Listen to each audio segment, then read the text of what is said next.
Tudo bem, pessoal? Que bom poder conversar com vocês assim mais uma vez. Hoje nós vamos gravar uma videoaula utilizando essa nova ferramenta, né? Que é o nosso livro didático, digital, acredito que você já deve ter visto, né? Tá ali na barrinha do eClass. Você pode procurar ali nos conteúdos, na questão pedagógica, vai ter ali para você também olhar, tá bom? É, nós vamos iniciar um novo assunto, que é o continente asiático, é um conteúdo novo, é um conteúdo super interessante, vocês vão perceber que ele é bem legal, ele tem bastante informações, ele tem bastante coisas sobre um mundo que é totalmente diferente do nosso, é uma realidade totalmente diferente. Hoje a gente tem um pouquinho mais de contato com a China, né?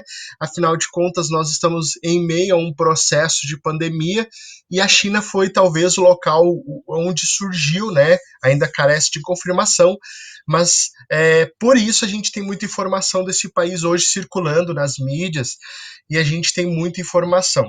Além disso, culturalmente, houve uma explosão assim social, uma explosão cultural do continente asiático, principalmente com a invasão, né, de um estilo musical, né, os chamados K-pop, né, lá da Coreia, também os desenhos os japoneses, né, a literatura vem ganhando espaço nos últimos anos. Só que quando a gente fala da Ásia, é muito estranho, porque a gente fala do continente asiático, né, fala assim a Ásia é Japão, mas a Ásia também, por exemplo, é os árabes. A Ásia também é, por exemplo, a Índia, os hindus. Quando a gente fala da Ásia, a gente fala de um universo dentro de um continente cheio de características que são diversas. E é bem importante a gente entender é, todo esse contexto do continente asiático para que fique claro para nós, né, como a Ásia está organizada, está distribuída dentro desse espaço, né, geográfico que nós vamos estudar. No primeiro momento, a gente vai ver características físicas do continente asiático, tá bom? Depois, a gente começa a analisar questões que são mais ligadas às questões políticas e culturais, tá bom? Então vamos lá? Então, iniciando aqui com o nosso livro, o continente asiático ele fica nos pontos limites aqui, então, Oceano Glacial Ártico ao norte, Oceano Pacífico aqui ao leste, Oceano Índico ao sul e faz fronteira aqui com a Europa. Você está vendo essa mancha cinza, esse aqui é a Europa, né? Tem uma partezinha da Rússia que fica na Europa, outra grande parte, a maior parte fica na Ásia. E aqui, ó, um cantinho, não sei se você está percebendo, é o continente africano. Então, esses são os limites do continente asiático. Então, do lado oeste, nós vamos ter continentes, do lado leste, nós vamos ter oceano, e no norte e sul também oceanos, certo?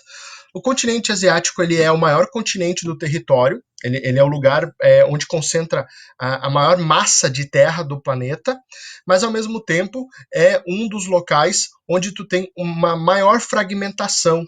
Tu vai ter muita fragmentação, vai ter então a história do país pequeno, mas também tu vai ter esse macro do continente como um todo, tá? Que é super interessante da gente compreender.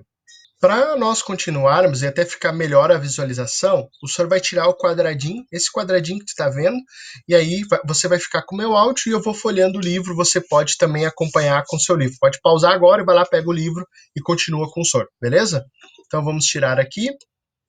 Pronto. Quando a gente fala então do continente asiático, a gente precisa entender que a Ásia ela é formada por uma estrutura extremamente antiga, né? A gente você já deve ter visto isso lá na sexta série, né? Desculpa, no sexto ano, em que as estruturas elas são chamadas de novas ou velhas conforme os movimentos que tu vai fazendo em torno dela. Essa estrutura geológica, ela passa no continente asiático por algumas transformações, afinal de contas, nós estamos falando de um continente que sofre constantemente, né? Sofre muito com abalos sísmicos, com terremotos, com tsunamis. Se você fizer uma pesquisa rápida ali no Google, você vai perceber que por ter esses falhamentos, ó, aqui, ó, tá vendo? Esses falhamentos muito próximos aqui, tu vai ter uma atividade sísmica muito intensa dentro do continente asiático, e isso faz com que o relevo passe por constantes transformações. Essas transformações vão moldando o relevo, vão moldando, então, as características do continente asiático. Então, tu vai ter todo tipo de estrutura, certo? Uma das estruturas que tu vai encontrar ali que são predominantes, né, que tu vai encontrar em grande quantidade, são as bacias sedimentares. Lembrando que bacias sedimentares são os locais que passam por um maior processo erosivo, além dos dobramentos modernos, que geralmente estão nas bordas de placas tectônicas que são convergentes. Sor, o que é uma placa tectônica convergente? Aqui, ó, perceba aqui que você tem duas flechinhas, essas duas flechinhas estão indo na mesma direção, né, indo ao encontro uma da outra, e nessa borda aqui, onde tem essa linha laranja, tu vai ter aqui um encontro, um choque de placa tectônica, formando assim um dobramento moderno. Então aqui tu vai ter, por exemplo, a cordilheira do Himalaia. Virando a página aqui, a gente vai perceber a quantidade de pontos onde ocorrem atividades tanto sísmicas, que são essas áreas de vulcão, tá vendo? Onde tem esses pontinhos rosinha aqui, tá enxergando?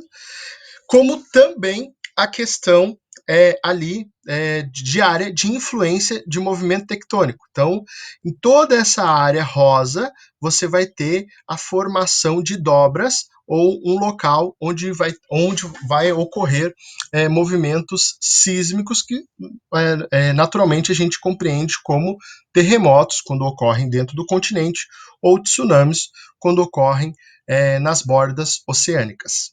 Dentro deste contexto, é importante também a gente destacar que o continente asiático ele é formado ao todo por 6 placas tectônicas. Imagina você, o Brasil, né, a América do Sul como um todo, está dentro de uma única placa, a placa sul-americana. Na Ásia, você tem ali 6 placas cortando todo aquele intenso território, aquela extensão toda, né? Aqui você depois pode ler quais são essas placas tectônicas aqui, ó, que fazem parte, então, do território asiático e que acabam ali ocupando todo esse espaço. Outra coisa importante da gente destacar é que essas placas tectônicas, elas, então, aqui, como o senhor falou, nas bordas vão ter uma incidência maior de atividade sísmica. Ou seja, você vai ter uma atividade vulcânica muito maior, onde você tem ali um encontro, né, dessas placas tectônicas. Além disso, a gente pode destacar o Japão, né, que é um dos países que tem assim uma incidência de terremotos e de tsunamis muito forte, porque ele está numa onda de intensa atividade sísmica. Entenda que quando o senhor fala em atividade sísmica, eu estou falando em placa que se movimenta, em placa que é convergente. A gente já viu, então, o que é convergência, né? Então fica um pouquinho ali mais claro para você compreender. E outra coisa que o senhor queria destacar é que a atividade sísmica tem um lado benéfico, né? Lógico, ele causa bastante destruição, causa bastante problemas ali na questão da ocupação humana dos espaços próximos a esses vulcões, mas eles acabam liberando, então, uma grande quantidade de minerais, e esses minerais enriquecem o solo e acabam sendo propícios, né, para a utilização da atividade agrícola, né, porque o solo fica mais fértil, certo? Outra coisa importante aqui da gente destacar é que tu vai ter um relevo no centro do continente asiático com uma tendência de formação de planalto. Ou seja, se a gente olhar o mapa da Ásia como um todo, a gente vai perceber que quanto mais ao centro eu estiver, mais alto vai ser o continente asiático. Um destaque para essa região aqui, que é a região do Tibete, onde nós temos o Monte Everest, que é a maior montanha, o maior monte do planeta Terra, é o lugar mais alto, né? É o lugar onde tu tem a maior altitude. E também, por essa atividade sísmica, vale ressaltar que nessa região aqui nós vamos ter as Fossas Marianas, que é o lugar mais profundo do planeta Terra, igualmente formado por toda essa atividade sísmica, por toda essa movimentação. Relembrando aqui as cores do mapa, só para que fique claro para você, quanto mais verdinho, né, mais baixo, quanto mais amarelinho, não quer dizer que seja deserto, às vezes coincide, como por exemplo aqui na Península Arábica nós temos deserto, mas aqui no caso esse amarelinho, esse marronzinho aqui, eu estou falando de altura, de altitude, e o azul, oceano. Certo? Espero que você tenha gostado. Na próxima aula a gente continua, daí a gente vai dar uma aprofundada mais em relevo, tá bom? Fique com Deus, gente.